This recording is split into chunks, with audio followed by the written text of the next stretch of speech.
জান্নাতে কেউ কোনো বান্দা কখনো কশিনকালেও আমল দিয়ে ঢুকতে পারবে না, সোজা কথা। আর আপনি নিয়ত করলেন আজকে এক জায়গায় এই কাজটা করব, ভালো কাজ, আপনি যাওয়ার পথে মরলেন তো ভালো কাজের নিয়তে জান্নাত হয়ে যাবে। একটা পিপাসার্থ কুকুরকে তাকায় দেখে কুকুর পিপাসায় কাতরায়।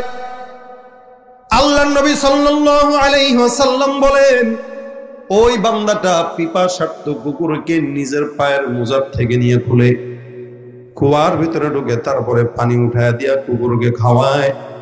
নবী আমার ডাক দিয়া বলেন, আমার মাওলা পাক রব্বুল আলামিন এত দয়ালু, ওই বান্দা কুকুরকে পিপাসার্থ কুকুরকে পানি পান করানোর মাধ্যমে আমার রব্বে কারীম ওই গুনাহগার বান্দাকে জান্নাতি বানায় দিলেন। এতটুকুন একটা উসিলার জন্য আল্লাহ পাক বান্দাকে জান্নাত দিয়ে দিয়েছেন। এ মুসলমান, এই কারণে খালি ওসিলা তালাশ করে নেন। মালিক, তোমাকে আমি আল্লাহ জান্নাত পাবো না, আমল দিয়া তোমার কাছ থেকে জান্নাত কখনো আশা করি না। কারণ আপনার কত বছরের ইবাদত আছে, একটা বান্দা 500 বছরের ইবাদত দিয়েও জান্নাতে যেতে পারে না। এক গ্লাস পানির বিনিময়ে 500 বছরের ইবাদত নষ্ট হয়ে যায়।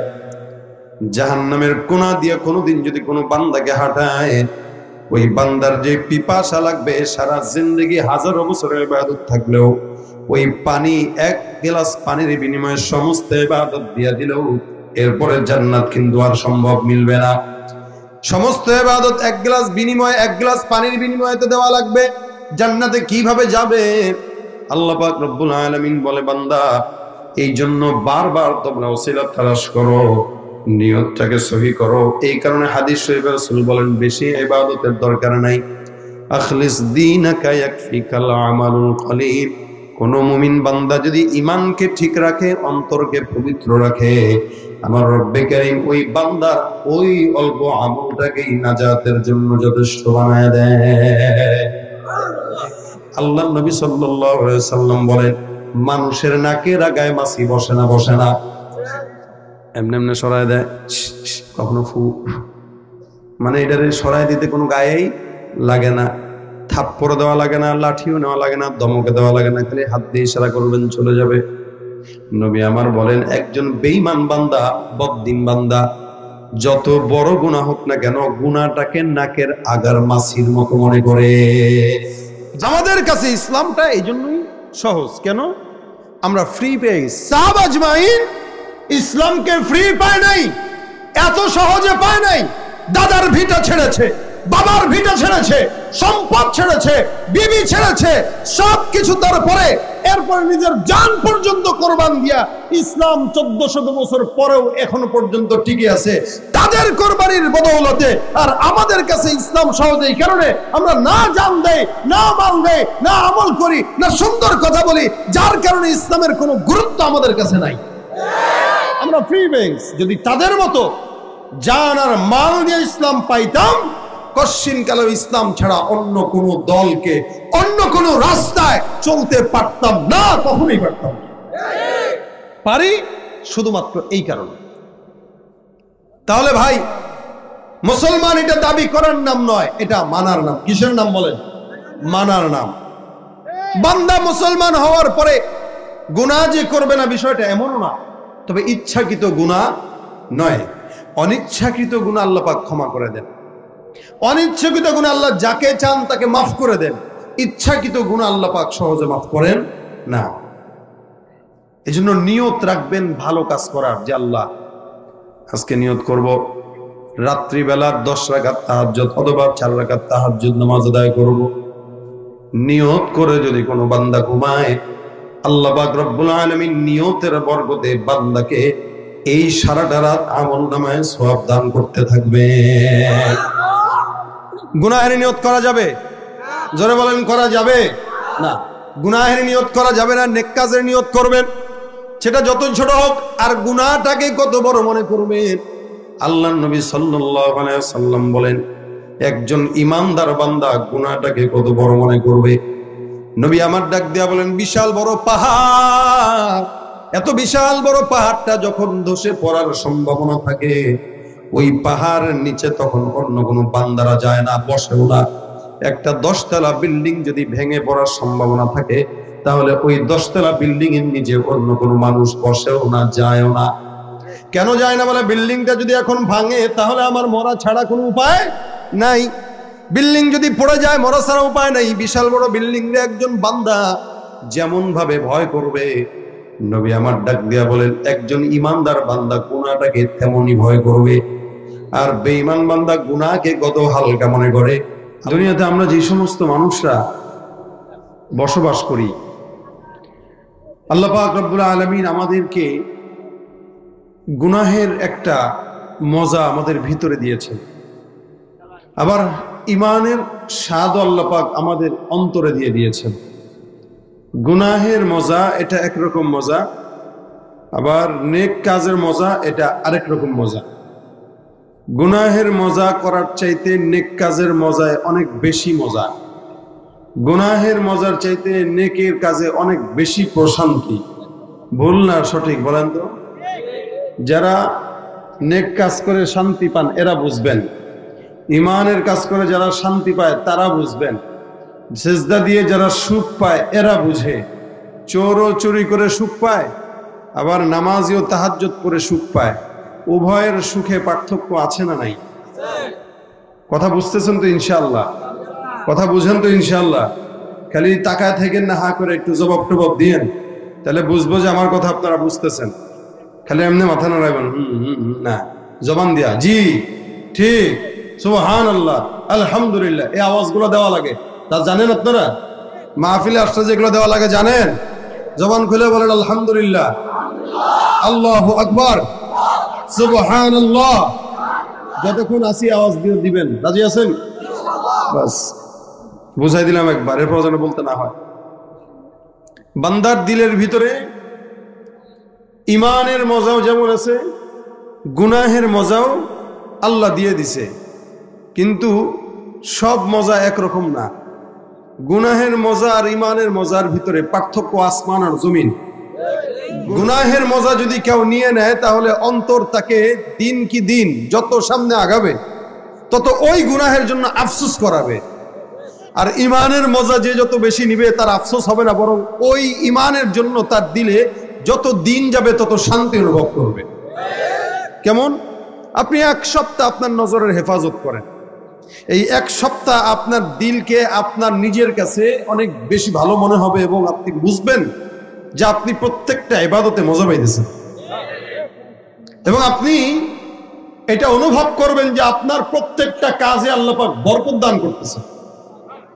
আর গুনাহ যখন করবেন আপনি বুঝবেন যে আপনি গুনাহ করার কারণে এই বিপদে পড়ে গেছেন। আপনি গুনাহ করবেন, আপনার গুনাহের আসর আপনার বিবির উপরে যাবে। আপনি গুনাহ করবেন, আপনার গুনাহের আসর আপনার সন্তানের উপরে যাবে। আপনি গুনাহ করবেন, এই গুনাহের আসর আপনার রিজিকের উপরে আসবে। আপনি গুনাহ করবেন, আপনার গুনাহের আসর আপনার ইবাদতের ভিতরে ঢুকবে। ইবাদতে সিজদা দিবেন, গুনাহের কথা স্মরণ হবে। জিকির করবেন, গুনাহের কথা স্মরণ হবে। জিকির, ইবাদত, নামাজ, এগুলার মজা আর চোর, ডাকাত, গাজা, ইয়াবা, ওগুলার স্বাদ আসমান আর জমিন ফারাক। ওগুলোর মজা মানুষকে জাহান্নামে দেয়, আর গুনাহের ইবাদতের মজা মানুষকে জান্নাতের মজা খাওয়ায়। অনেক তফাৎ, এই কারণে দুই মজা এক নয়। এজন্য দুনিয়াতে সব মজা নিতে নাই। চাইলে তো অনেক মজাই নিতে পারি আমরাও। আল্লাহ পাক কণ্ঠও যেমন দিয়েছেন আলহামদুলিল্লাহ, আল্লাহ পাক চামড়াও সুন্দর বানাইছেন আলহামদুলিল্লাহ। যদি চাইতাম তাহলে তো অনেক গুনাহই করতে পারতাম, কিন্তু একটা ভয় কাজ করে। যেহেতু আল্লাহ ন্যূনতম আল্লাহ পাকের ভয় দিলে দিয়েছে, ওই ভয়ের জন্যই তো আপনারাও গুনাহ থেকে বেঁচে থাকতে চান, আমরাও চেষ্টা করি বেঁচে থাকার। হ্যাঁ, আল্লাহ ফরজান যদি কেউ করে ফেলে, অন্যায় যদি কেউ করে ফেলে, তাহলে তো আল্লাহ পাক তাদের জন্য বলছেন অতুবু ইলাল্লাহ, তুবু ইলাল্লাহি তাওবাতান নাসুহা, আসা রাব্বুকুম আন ইয়াকাফিরা আনকুম সাইয়্যাতিকুম। আল্লাহ পাক রব্বুল আলামিন তো বলেই দিয়েছেন, যদি তোমরা গুনাহ করো হতে পারে আল্লাহ পাক তোমাদেরকে ক্ষমা করে দিবেন। যদি হয়েই যায়, অন্যায় যদি হয়েই যায়, আল্লাহ পাক চাইলে ক্ষমা করতে পারেন কি পারেন না? জোরে বলেন, পারেন কি পারেন না? তার মানে যদি কেউ করে ফেলে সেটার জন্য আল্লাহ পাক আছে, কিন্তু ইচ্ছাকৃত যদি কেউ করে কন্টিনিউ, তার জন্য আল্লাহ পাকের কোনো গুনাহ তো মাফ নাই। কেন? সে ইচ্ছাকৃত করে, আবার ইচ্ছাকৃতই সে ঈমানের পথ থেকে দূরে থাকে। ইচ্ছাকৃত গুনাহ, শয়তান আপনাকে হয়তো কান পোড়া দিয়া বলবে, দোস্ত গুনাহ কর, কোনো টেনশন নাই। কেন? তাহলে আল্লাহ পাক তো একজন আছেই, ক্ষমা করে দিবে। যদি কেউ আল্লাহ পাকের দুনিয়ায় বসবাস করতে যে ঈমানের পথে চলে, যদি গুনাহ হয়েই যায়, আল্লাহ বলছেন তাহলে আল্লাহ পাক এমনও হতে পারে তওবা করো, মাফ করে দিবেন। কিন্তু কেউ যদি এই নিয়তে গুনাহ করে যে আল্লাহ তো ক্ষমা করবেই, আমাদের সমাজে অনেক মানুষ আছে যারা ইচ্ছাকৃত গুনাহ করে, নিয়তই করে 50 বছর হোক তারপরে ক্ষমা চেয়ে নেবে। এই যে 50 বছর পর্যন্ত অপেক্ষা করে, ও বাঁচবে গ্যারান্টি আছে?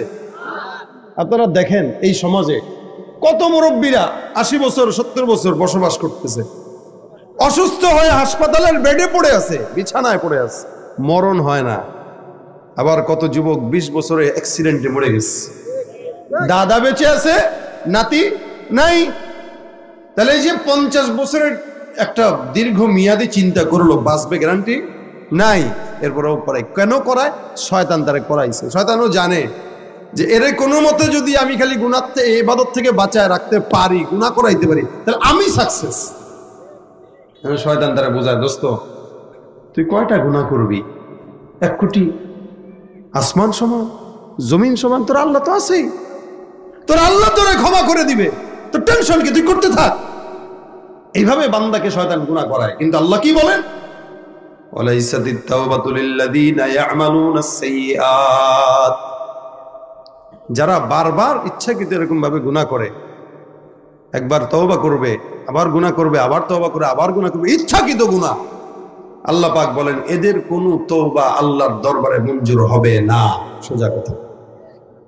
কেন? ইচ্ছাকৃত গুনাহের উপরে অটল থাকা এটা হলো কুফরি। ইচ্ছাকৃত গুনাহের উপরে অটল থাকা এটা হচ্ছে কুফরি। আপনি একদিন এমনি হয়েই গেল, বাস আল্লাহ আমি ভুল করে ফেলছি, মাফ করে দাও, বাস আল্লাহ মাফ করে দিবে। আমি একদিন এক লোককে বললাম, ভাই আল্লাহ তো টাকা পয়সা আপনারা কম দেয় নাই, আপনি উমরা করেন না কেন? হুজুর চিন্তা করছি, উমরা করলে তো আল্লাহ পাক মাফ করে দেয়। বলে হ্যাঁ, আর তো গুনাহ থাকে না? বলে না। কেমন? রসুল বলেন কেউ আল্লাহর ঘর বাইতুল্লাহ তওয়াফ করলো, হজ করলো, উমরা করলো, তো আল্লাহ পাক তারে নিষ্পাপ বাচ্চার মতো বানায় দিবে। কারা কারা করেছেন হাত তুলেন তো? গেছেন কেউ আল্লাহর ঘরে? 1 জন 2 জন 3 জন 4 জন আছেন, কয়েকজন, এতগুলা মানুষ। অথচ দেখেন এদের ঘর ঠিকই পাকা, ঘর করার সামর্থ্য হয়েছে, কিন্তু আল্লাহর ঘরে যাওয়ার সামর্থ্য হয় নাই।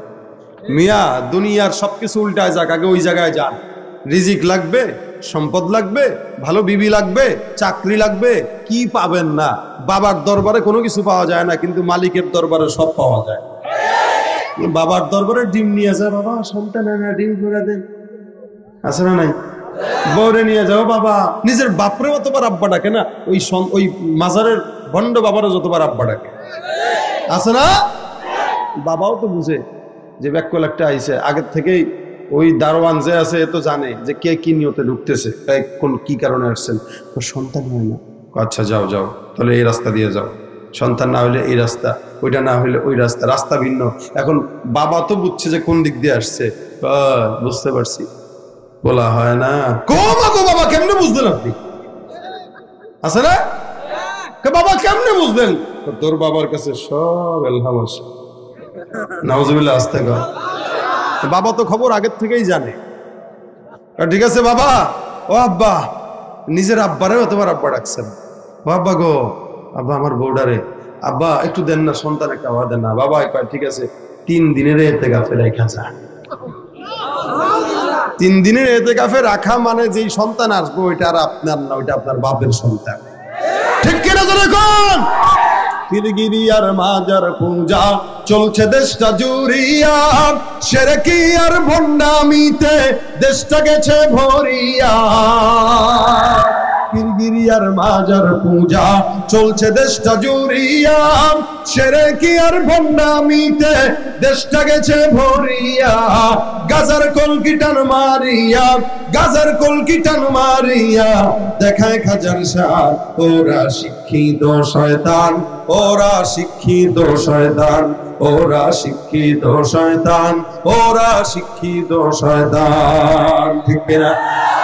দুর্নীতির ওই আখড়ায় বসে, দুর্নীতির ওই আখড়ায় বসে জাহির করে জ্ঞান, কলম দিয়ে কামায় টাকা ধরে সাধু ভাব। ওরা শিক্ষিত শয়তান, ওরা শিক্ষিত শয়তান, ওরা শিক্ষিত শয়তান, ওরা শিক্ষিত শয়তান। ঠিক না?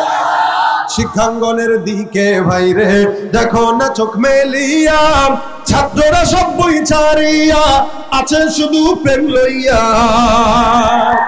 অস্ত্র সে তো সঙ্গের সাথী, অস্ত্র সে তো সঙ্গের সাথী হইতে মাস্তান।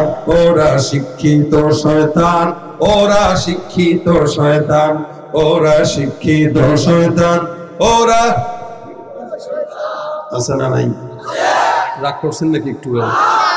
না, হুট করে হুজুর ঠান্ডা মাথায় তো কথা বলতেছিল, আবার এমনে বাস দিয়ে দিল কে নাকি? শুধু আপনাদেরকে বলি না, আমাদেরকেও বলি। আলেম নামে কত দেখো টাকার মোহে পড়িয়া, ছাত্রের পিছে দৌড়াইতেছে কোরআন হাদিস ছাড়িয়া। জিহাদ ছেড়ে কেউ বা ধরছে, জিহাদ ছেড়ে কেউ বা ধরছে দরবেশের ইবান। ওরাই শিক্ষিত শয়তান, ওরা শিক্ষিত শয়তান, ওরা শিক্ষিত শয়তান, ওরা শিক্ষিত শয়তান। ঠিক না? সমাজে এই টাইপের শিক্ষিত শয়তান আছে। এনে আমরা কয় কি দেখেন যুক্তি, আল্লাহ যেহেতু হজ গেলে উমরায় গেলে মাফ করে দিবে একদম। আমি চিন্তা করছি 50 বছর পর্যন্ত একটা গ্যাপ নেই, বুঝেন নাই? 50 বছর পর্যন্ত গ্যাপ নিয়ে তারপরে উমরা করবে। আল্লাহ এরপরে যখন নিষ্পাপ বানায় দিবে তখন আর গুনাহ করবে না, বুঝুক হয়ে যাবে। খুব ভালো ধান্দা না এটা? তাতে আমরাও পারি মাশাআল্লাহ দিলে 50 বছর পর্যন্ত ইচ্ছা মতো আকাম কুকাম সব করবো। 50 বছর পরে লা ইলাহা বহুত বড় বুজুর্গ নাকি? যে ভণ্ড যে 50 বছর বাঁচবে এটা কি তারা আল্লাহ বলছে? কত বড় যুক্তি চিন্তা করেন। সে 50 বছর পর্যন্ত খালি ঘুষ খাবে, সুদ খাবে, 50 বছর পর হজ করবে, মসজিদের একটা জায়গা দিবে, টাকা দিয়া মসজিদ একটা করে দিবা। এখন আমি মসজিদের মুতাওয়াল্লির সামনের জায়গায় সুন্দর করে একটা জায়নামাজ বিছায় রাখবো, মনে হয় দাদার জায়গা, বাবার জায়গা। এই সামনের জায়গা ছাড়া সে এখন আর বসে না। আর মানুষেরা বুঝায় আমার মতো মুসল্লিও কেউ নাই। তার ওই হারাম টাকা দিয়া করা মসজিদের কোনো গুরুত্ব নাই, আল্লাহর খায় দেয় কাম নাই। এত হালাল হালাল টাকা থাকতে তার মতো বাটফারের হারাম টাকা, ঘুষের টাকা আল্লাহ মসজিদ নিবে আর গ্রহণ করবে না, এই চিন্তা করে আছেন। এই জন্য আল্লাহ বলেন ওয়ালাইসাতিত তাওবা, ওই সমস্ত তওবা কবুল হবে না যেগুলোর গুনাহ মানে ইচ্ছাকৃত হয়, প্ল্যান করে হয়। এজন্য ভাই কখনো গুনাহের কোনো নিয়ত করবেন না, কোশ্চেন কালেও না। যদি হয়ে যায় হয়ে গেল, নিয়ত করে গুনাহ কখনোই করবেন না যে আমি আগামীকাল অমুক জায়গায় যাব। সেরি একটা আছে, এরই পছন্দ হয়েছে, ফেসবুকে মেসেঞ্জারে চ্যাটিং করছে, কালা না ধলা দেখা লাগবে তো গেছে, পার্কে যায় দেখা করতে গেছে। এই যে নেক মানে নিয়ত কইরা গুনাহ করা, এটা বাদ দেন। নিয়ত করেন ভালো কাজের। কেন ভালো কাজের নিয়ত এখন করবেন, এখন সব লেখা শুরু হয়ে যাবে। এখন করবেন, এখন সব লেখা শুরু হয়ে যাবে। আর নেক কাজ ওটা করার আগ পর্যন্ত কোনো গুনাহ লেখা হয় না। যেহেতু হয় না তো অযথা করার নিয়ত করবেনও কেন, করবে না। নিয়ত দরকার কি, করাও দরকার কি? যদি ওই নেক কাজ, খারাপ কাজটা করলেন, বদ কাজটা করলেন, এই করতে যাওয়ার পথে যদি মারা যান তাহলে জাহান্নামী হয়ে গেল। আপনি নিয়ত করলেন আজকে ঘুষ খাবেন 10 লাখ, যাওয়ার পথে যদি মারা যান তাহলে আপনি গুনাহগার হয়ে মরলেন। আর আপনি নিয়ত করলেন আজকে এক জায়গায় এই কাজটা করব, ভালো কাজ, আপনি যাওয়ার পথে মরলেন, তো ভালো কাজের নিয়তে জান্নাত হয়ে যাবে।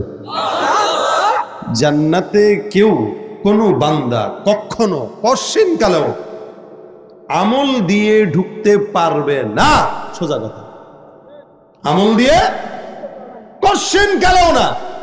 কয় আমল করবেন, কয় বছরের আমল করবেন? মিয়া আপনার বহু আগে অসংখ্য উম্মত ছিল, হাজার হাজার বছর হায়াত পাইছে, তারাই তো তাদের আমল নিয়ে বিপদে পড়ে গেছে। আর আপনি মিয়া 50 বছরের ইবাদত, এর ভিতরে 15 বছর এমনিই তো শিশুকালে নাই, এরপরে 40 বছর পর্যন্ত এমনি আকাম কুকাম, 10 বছর খালি ইবাদত করে জান্নাত পেয়ে গেছেন। এত সোজা? ইবাদত দিয়ে কেউ জান্নাত পাবে না মালিকের রহমত ছাড়া। আল্লাহ পাক বলবেন ওসিলা কি রে, অবতাগু ইলাইহিল ওসিলা, তালাশ করার জন্য। হাদিস শরীফে রাসূল বলেন কোন এক আল্লাহর বান্দা কখনোই কোনো ইবাদতের কাজ করে নাই, নেক কাজ কোনোদিন বান্দা করে নাই, কোনো একদিন রাস্তা দিয়ে হেঁটে যায়, একটা পিপাসার্ত কুকুরকে তাকায় দেখে কুকুর পিপাসায় কাতরায়। আল্লাহর নবী সাল্লাল্লাহু আলাইহি ওয়াসাল্লাম বলেন ওই বান্দাটা পিপাসার্ত কুকুরকে নিজের পায়ের মোজার থেকে নিয়ে খুলে কুয়ার ভিতরে ঢুকে তারপরে পানি উঠায় দিয়া কুকুরকে খাওয়ায়। নবী আমার ডাক দিয়া বলেন আমার মাওলা পাক রব্বুল আলামিন এত দয়ালু, ওই বান্দা কুকুরকে, পিপাসার্ত কুকুরকে পানি পান করানোর মাধ্যমে আমার রব্বে কারীম ওই গুনাহগার বান্দাকে জান্নাতি বানায় দিলেন। এতটুকুন একটা উসিলার জন্য আল্লাহ পাক বান্দাকে জান্নাত দিয়ে দিয়েছেন। এ মুসলমান, এই কারণে খালি ওসিলা তালাশ করে নেন। মালিক তোমাকে আমি আল্লাহ জান্নাত পাবো না, আমল দিয়া তোমার কাছ থেকে জান্নাত কখনো আশা করি না। কারণ আপনার কত বছরের ইবাদত আছে, একটা বান্দা 500 বছরের ইবাদত দিয়েও জান্নাতে যেতে পারে না। এক গ্লাস পানির বিনিময়ে 500 বছরের ইবাদত নষ্ট হয়ে যায়।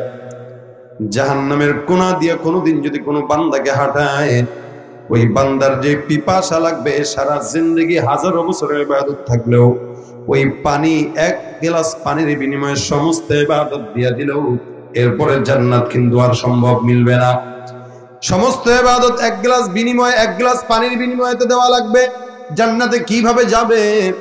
আল্লাহ পাক রব্বুল আলামিন বলে বান্দা এই জন্য বারবার তোমরা ওসিলা তালাশ করো, নিয়তটাকে সহি করো। এই কারণে হাদিস শরীফে রাসূল বলেন বেশি ইবাদতের দরকার নাই, আখলিস দীনাকা ইয়াকফিকাল আমালুল কলিল। কোন মুমিন বান্দা যদি ঈমানকে ঠিক রাখে, অন্তরকে পবিত্র রাখে, আমার রব্বে কারীম ওই বান্দার ওই অল্প আমলটাকেই নাজাতের জন্য যথেষ্ট বানায় দেয়। অল্প আমলটা নাজাতের জন্য যথেষ্ট যদি নিয়তটা কি থাকে, সহি থাকে। সমাজের ভিতরে দানবীরের অভাব নাই, জায়গায় জায়গায় যা 10 লক্ষ 5 লক্ষ টাকা দান করে, কিন্তু আল্লাহ পাক রব্বুল আলামিনের হাবিব বলেন সেদিন কিয়ামতের ময়দানে আমার মতো কিছু আলোচকরে আল্লাহ ডাক দিবেন, নাউজুবিল্লাহ মাআযাল্লাহ, ডাক দিয়া জিজ্ঞাসা করবেন হে বক্তা কেন আলোচনা করেছিলি? আল্লাহ মাফ করুক, আমরা হয়তো বলবো মালিক তোমাকে দেখানোর জন্য করলাম। আল্লাহ পাক রব্বুল আলামিন ডাক দিয়া বলবেন না না, বান্দার ধরে বড় বক্তা বলবে যার কারণে তুই ওয়াজ করতি। ওয়ান্নাহুম ইয়াকুলুনা মা লা ইয়াফালুন, আল্লাহ বলেন ওই সমস্ত যারা মানুষ নিজেরা যা বলে তা করে না, নিজে নামাজের কথা মানুষকে বলে বেড়ায় কিন্তু নিজে নামাজ আদায় করে না, অন্যকে পর্দার কথা বলে বেড়ায় নিজে পর্দা করে না। অন্যকে দেখানোর জন্য আমি আল্লাহর জন্য করো নাই, তুমি মানুষকে দেখানোর জন্য করছো, তুমি সেটা পেয়ে গেছো। মানুষ তোমাকে অনেক বড় আলোচক জানতো, অনেক বড় বক্তা জানতো, অনেক বড় আলেম জানতো, এটা তুমি পেয়ে গেছো। এরকম ভাবে একজন নামাজিকে ডাক দেয়া বলবে নামাজ কেন পড়ছো? বলে তোমাকে দেখানোর জন্য। একই ভাবে বান্দাকে আল্লাহ পাক এই জবাব দিবে, না না, মানুষ তোমাকে নামাজি বলবে, মানুষ তোমাকে দানবীর বলবে, মানুষ তোমাকে বড় জিকিরওয়ালা বলবে, সকল মানুষ তোমাকে হ্যানত্যান নাম দিবে তুমি নাম শোনার জন্য, সমাজে দানবীর ডাক শোনার জন্য, হাফেজে কোরআন ডাক শোনার জন্য, আলেম দিন ডাক শোনার জন্য তুমি যা কিছু শিখলা ওগুলো এই কারণেই শিখলা। সুতরাং দুনিয়ার যেই উদ্দেশ্য ছিল ওটা পূরণ হয়ে গেছে। হাদিস শরীফ রাসূল করিম সাল্লাল্লাহু আলাইহি ওয়াসাল্লাম বলে আল্লাহ পাক ডাক দিয়া বলবেন হে ফেরেশতারা, ফায়ুসহাবু আলা ওয়াজহিহি হাত্তা উলকিয়া ফিন্নার, ওই সমস্ত বান্দাদের পাও ধরো, পাটা উপরের দিকে নাও, মাথা নিচের দিকে দাও, আর এত জোরে একটা ঢিল দাও, এই মাথাটা নিচের দিকে দিয়া পাওটা উপরের দিকে দিয়া বান্দাকে এক ঢিলে জাহান্নামে ফেলায়া দাও। নাউজুবিল্লাহ। হে মুসলমান, আল্লাহ পাক রব্বুল আলামিনের হাবিব বলেন, এই কারণে বান্দা কোনোদিন ইবাদত দিয়া জান্নাতে যেতে পারবে না। শুধুমাত্র ওসিলা তালাশ করো। কোনো একটা জায়গায় কোনো একটা কুকুরকে একটু পানি পান করানোর দ্বারাও বান্দা জান্নাতে যেতে পারে। এ মুসলমান, কোনো একটা জায়গা দিয়ে যাচ্ছেন, এই কোনোদিন আপনি নামাজ আদায় করেন না, স্বাভাবিকভাবে 5 ওয়াক্ত নামাজ আপনি কখনো পড়েন না। আপনি চিন্তা করলেন আপনি কক্সবাজারে যাবেন, ওখানে যাওয়ার পরে হিমছড়ি পাহাড়ে উঠলেন, পাহাড়ে উঠার পর আপনি দেখলেন চতুর্দিকে কপত কপতিরা নারী পুরুষরা একসঙ্গে বসে বসে গুনাহের কাজে লিপ্ত। তখন আপনার মনের ভিতরে একটা খেয়াল আসছে, হে মালিক, এই জায়গায় তোমার কুদরত দেখার জন্য আসলাম, পাহাড়টাও তোমার কুদরতের একটা বিশাল বড় নিদর্শন। এই কুদরত দেখতে যারা যারা আসলো তারা একজনও কিন্তু কুদরতের শুকরিয়া আদায় করে না। এই যে পাহাড়ের ভিতরে, পাহাড়ের মাটির উপরে প্রত্যেকটা গুনাহগার বান্দা জোড়ায় জোড়ায় গুনাহে লিপ্ত। মালিক, তুমি চাইলে তো পাহাড়টা উল্টায় দিতে পারতা। আল্লাহ, আমি আজকে পাহাড়ের চূড়ায় বসে তোমার দরবারে 2টা সেজদা দিব। মালিক গো, কিয়ামতের ময়দানে যদি আটকায় যাই, ওই 2টা সেজদার বিনিময়ে তুমি আমারে নাজাত দিয়া দিও। আপনি যদি ওই সমস্ত হাজারো মানুষের মাঝখানে একজন বান্দা হয়ে আল্লাহর দরবারে ওই জায়গায় 2টা সেজদা দিয়ে নামাজ 2 রাকাত পড়ে, ইনশাআল্লাহ আমার আল্লাহ পাক ওই 2 রাকাত নামাজের উসিলায় সমস্ত গুনাহগুলো মাফ করে জান্নাত দিতে পারে কি পারে না? এটা হলো আখলিস দীনাকা, এটাই হলো আপনার দিনটাকে সহি করে নামাজ 2 রাকাত।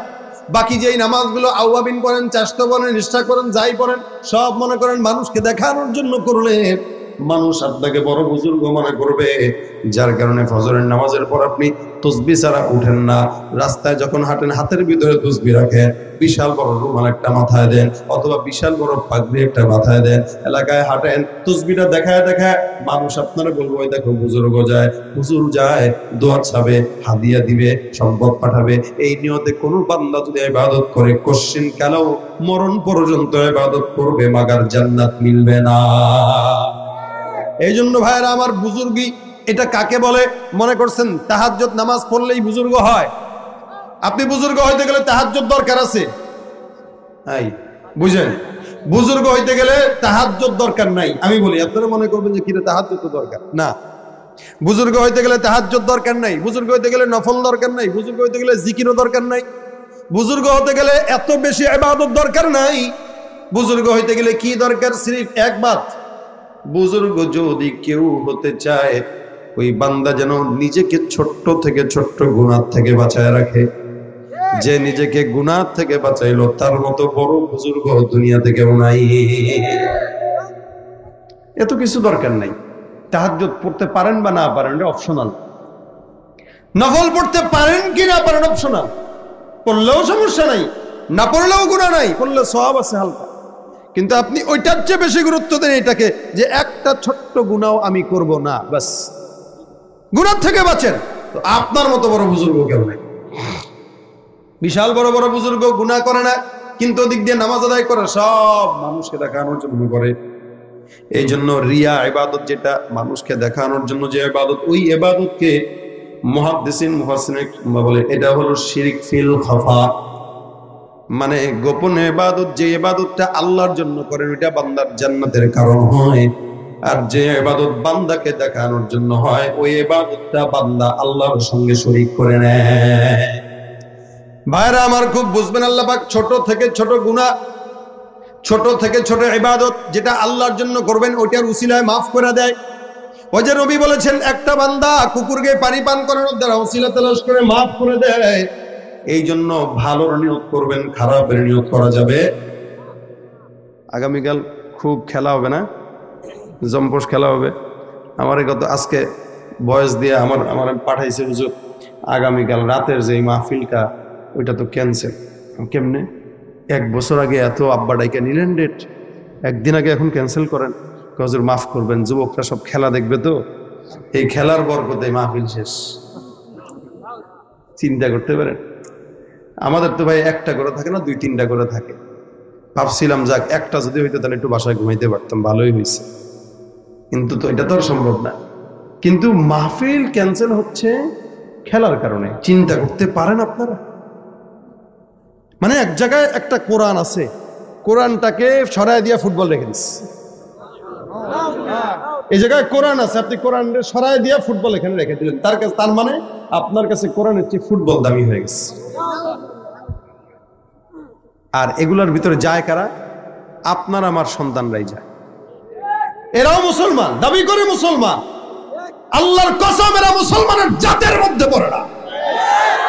যেই দিলের ভিতরে আল্লাহ পাক ঈমান দেয়, ওই দিলের ওই বুকের উপরে যদি কেউ আর্জেন্টিনা, ব্রাজিল অথবা ইহুদি নাসারা খেলোয়াড়দের ছবি টাঙায়, কোশ্চিন কেন সে ঈমানদার হতে পারে না?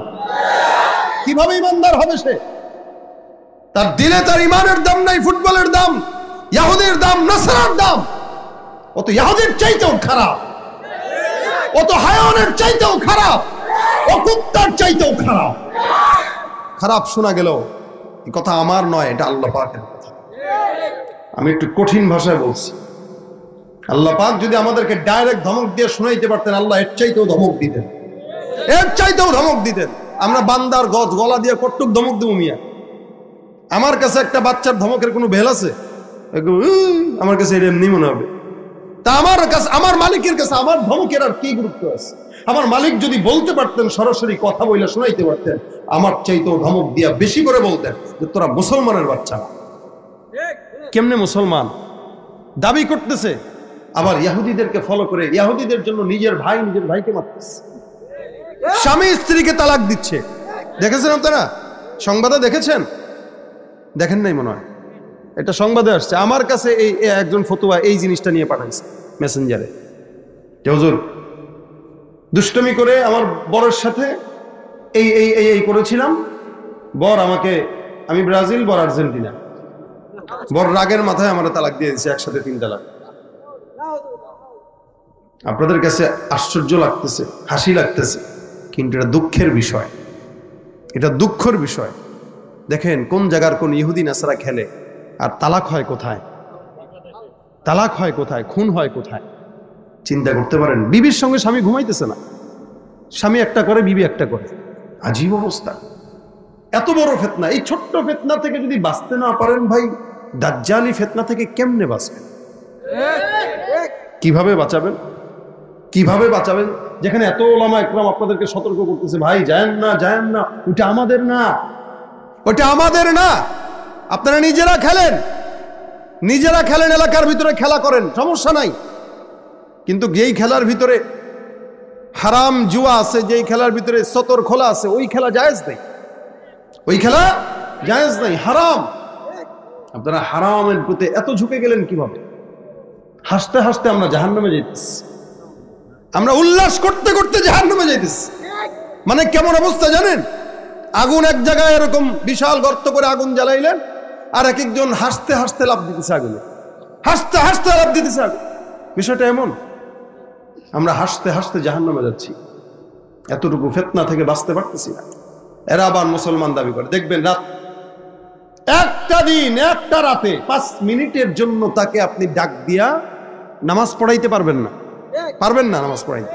এই শীতের রাত তো মসজিদগুলোতে ফজরের নামাজে সব ওই চাচার মতো লোকরা, সব মুরব্বীরা, একটা জোয়ানও নাই, একটা জোয়ানও নাই।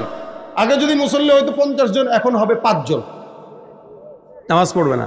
কিন্তু আপনি কালকে দেখেন, আপনি আগামীকাল দেখেন, কত মুসলমান নামধারী মুনাফিকের বাচ্চাগুলা খেলার সামনে যা দাঁড়ায় থাকে, টুপি মাথায় দিয়েও দাঁড়ায় থাকে, দাড়ি রেখেও দাঁড়ায় থাকে। এরা মুসলমান দাবি করতে পারে, মাগার হতে পারে না।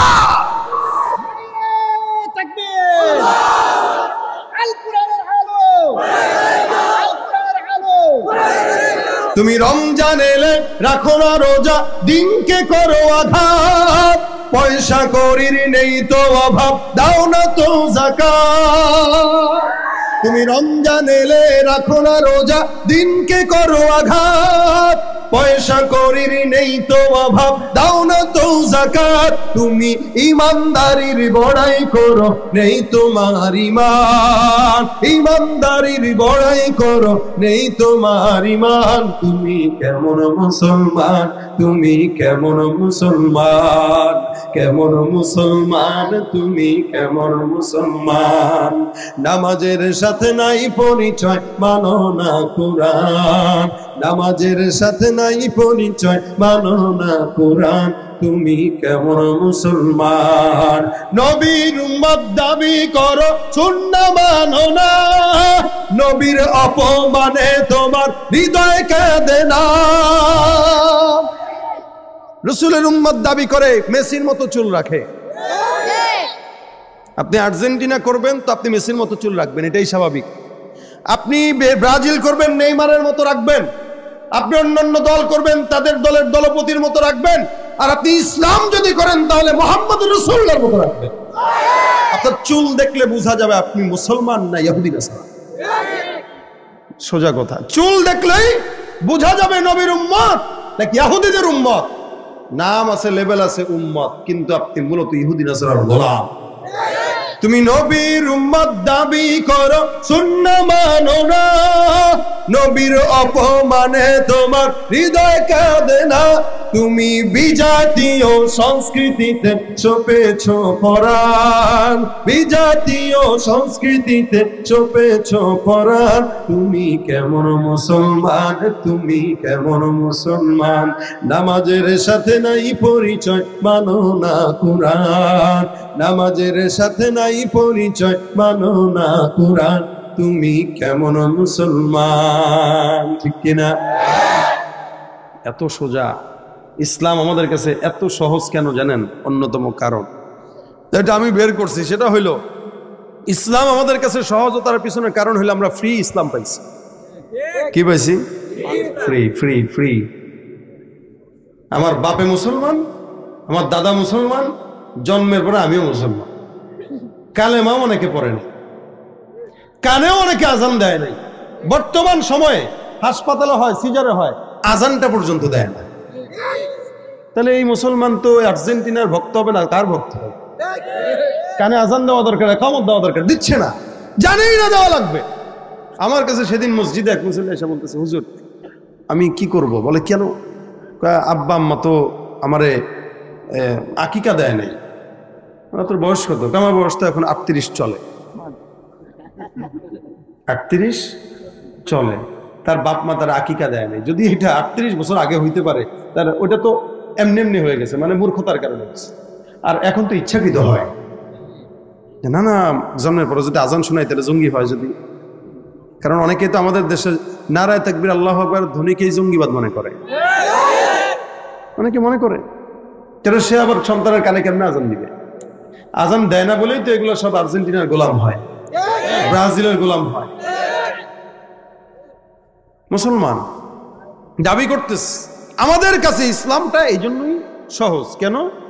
আমরা ফ্রি পেয়ে গেছি। সাহাবা আজমাইন ইসলামকে ফ্রি পায় নাই, এত সহজে পায় নাই।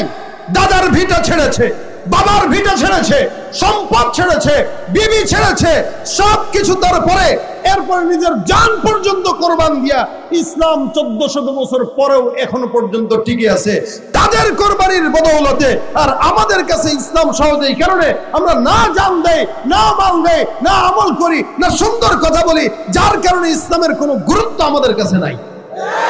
আমরা ফ্রি বেঙ্গস। যদি তাদের মতো জান আর মাল দিয়ে ইসলাম পাইতাম, কশ্চিন কালে ইসলাম ছাড়া অন্য কোন দলকে, অন্য কোন রাস্তায় চলতে পারতাম না, কখনোই পারতাম না। পারি শুধুমাত্র এই কারণে। তাহলে ভাই, মুসলমান এটা দাবি করার নাম নয়, এটা মানার নাম। কিসের নাম বলেন? মানার নাম। বান্দা মুসলমান হওয়ার পরে গুনাহ যে করবে না বিষয়টা এমনও না, তবে ইচ্ছাকৃত গুনাহ নয়। অনিচ্ছাকৃত গুনাহ আল্লাহ পাক ক্ষমা করে দেন। অনিচ্ছাকৃত গুনাহ আল্লাহ যাকে চান তাকে মাফ করে দেন। ইচ্ছাকৃত গুনাহ আল্লাহ পাক সহজে মাফ করেন না। এজন্য নিয়ত রাখবেন ভালো কাজ করার, যে আল্লাহ আজকে নিয়ত করব রাত্রিবেলা 10 রাকাত তাহাজ্জুদ অথবা 4 রাকাত তাহাজ্জুদ নামাজ আদায় করব। নিয়ত করে যদি কোনো বান্দা ঘুমায়, আল্লাহ পাক রব্বুল আলামিন নিয়তের বরকতে বান্দাকে এই সারাটা রাত আমলনামায় সওয়াব দান করতে থাকবে। গুনাহের নিয়ত করা যাবে? জোরে বলেন, করা যাবে না। গুনাহের নিয়ত করা যাবে না, নেক কাজের নিয়ত করবেন, সেটা যত ছোট হোক। আর গুনাহটাকে কত বড় মনে করবেন। আল্লাহর নবী সাল্লাল্লাহু আলাইহি ওয়াসাল্লাম বলেন, একজন ইমানদার বান্দা গুনাহটাকে কত বড় মনে করবে। নবী আমার ডাক দিয়া বলেন, বিশাল বড় পাহাড়, এত বিশাল বড় পাহাড়টা যখন ধসে পড়ার সম্ভাবনা থাকে, ওই পাহাড়ের নিচে তখন অন্য কোনো বান্দারা যায় না, বসেও না। একটা 10 তলা বিল্ডিং যদি ভেঙে পড়ার সম্ভাবনা থাকে, তাহলে ওই 10 তলা বিল্ডিং এর নিচে অন্য কোনো মানুষ বসেও না, যায়ও না। কেন যায় না? বলে বিল্ডিংটা যদি এখন ভাঙে তাহলে আমার মরা ছাড়া কোনো উপায় নাই। বিল্ডিং যদি পড়ে যায় মরা ছাড়া উপায় নাই। বিশাল বড় বিল্ডিং রে একজন বান্দা যেমন ভাবে ভয় করবে, নবী আমার ডাক দিয়া বলেন, একজন ইমানদার বান্দা গুনাহটাকে তেমনই ভয় করবে। আর বেঈমান বান্দা গুনাহকে কত হালকা মনে করে। আল্লাহর নবী সাল্লাল্লাহু আলাইহি সাল্লাম বলেন, মানুষের নাকের আগায় মাছি বসে না, বসে না, এমনি এমনি সরায় দেয়, কখনো ফু, মানে এটারে সরাই দিতে কোনো গায়েই লাগে না, থাপ্পড় দেওয়া লাগে না, লাঠিও নেওয়া লাগে না, ধমকে দেওয়া লাগে না, খালি হাত দিয়ে ইশারা করবেন চলে যাবে। নবী আমার বলেন, একজন বেঈমান বান্দা, বদ্দিন বান্দা, যত বড় গুনাহ হোক না কেন, গুনাহটাকে নাকের আগার মাছির মতো মনে করে। যার কারণে ঘুষ খায়। এই কেন ঘুষ খাইলেন? খাইছি তোর বাপের কি? এই মিয়া মদ খান কেন আপনি? গাঁজা খান কেন? আমার টাকা আমি খাইছি, তোর বাপের কি? হ্যাঁ, মদ খেয়ে টাল হয়ে ঘরে এসে বউরে দরজা খুলে, আম্মা দরজাটা খুলে, এই গোলামের মুদ আজকে উনি খাইছস।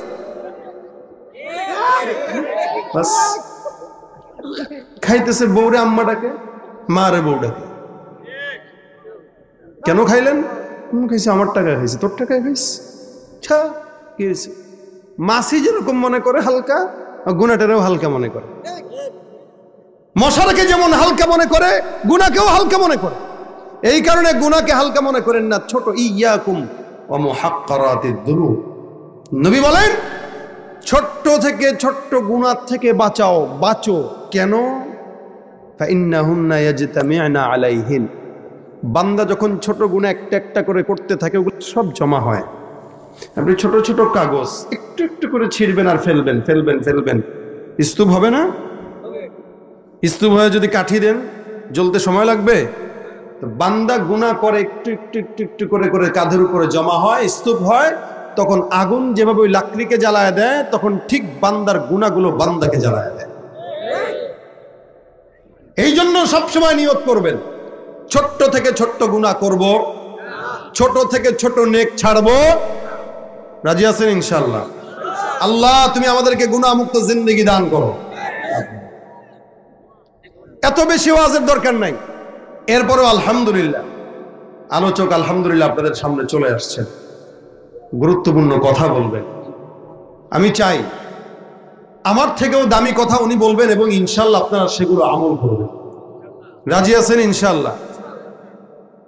কোনো মানুষ উঠবেন না এবং বসবেন, হযরত যে আলোচনা করবেন শেষ পর্যন্ত শুনে এখান থেকে, এটা হচ্ছে চেম্বার। কি এটা? চেম্বার। এক একজন ডাক্তার আসবে, এক এক ভাবে ফর্মুলা আপনাদেরকে দিয়ে যাবে। আপনারা ওইটা বাসা পর্যন্ত নিয়ে টাইম মাফিক খাবেন, আমল করবেন, ইনশাআল্লাহ জান্নাতের রাস্তা সহজ হবে। রাজি আছেন ইনশাআল্লাহ? রাজি আছেন ইনশাআল্লাহ? আমরা গুনাহমুক্ত জিন্দেগি চাই তো ইনশাআল্লাহ? আল্লাহ তুমি আমাদেরকে গুনাহমুক্ত জিন্দেগি দান করো, বলেন আমিন। সকলেই চেষ্টা করবেন। আগেও যিনি আলোচনা করেছেন, আমি আসার সাথে সাথে উনি উঠে গেছেন, উনিও আসছেন। এখন উনাকে রেখে আমি যত বড়ই বক্তা হই, আমারও উচিত না এখানে কথা বলা। এরপর যেহেতু আমার আরেকটা প্রোগ্রামে 11টায় ওঠার কথা, ওখানে যাইতে আমার 1 ঘন্টা সময় লাগবে। এই জন্য আমি আপনাদের সামনে আর বেশিক্ষণ কথা বলবো না, খালি আপনাদের আবেদন রক্ষার্থে অল্প একটু শোনাবো, ঠিক আছে? তবে শর্ত হইল, একটা মানুষ এখানে উঠবেন না। আমি ওঠার পরে একটা মানুষ উঠে আমাকে ডিস্টার্ব করবেন না। আমি গাড়ি পর্যন্ত যাবো, একজন উঠবেন না। আমি যদি দেখি প্রত্যেকটা মানুষ বসছেন, আমার মন থেকে আপনাদের জন্য দোয়া আসবে। এতটুকু অন্তত আমাকে দেখাইতে পারবেন আপনারা? নিয়ত করেন আগে, একজন উঠবেন না, নিয়ত করেন ইনশাআল্লাহ।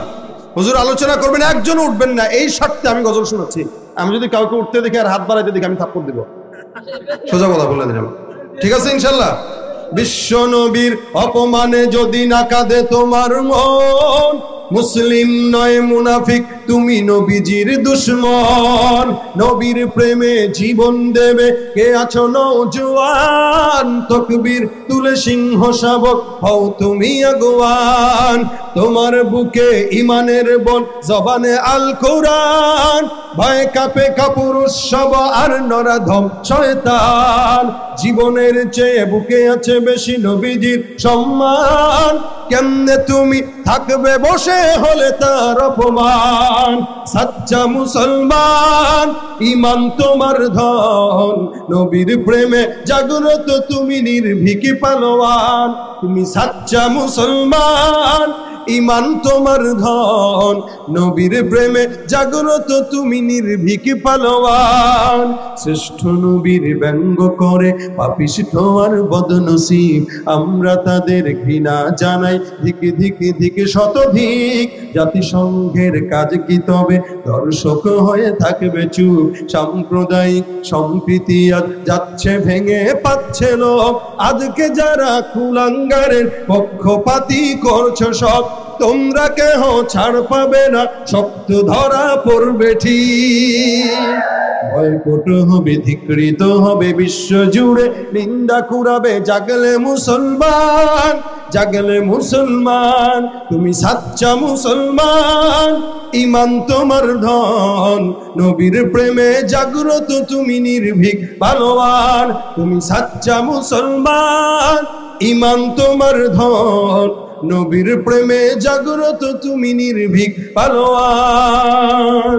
আসসালামু আলাইকুম ওয়া রাহমাতুল্লাহ।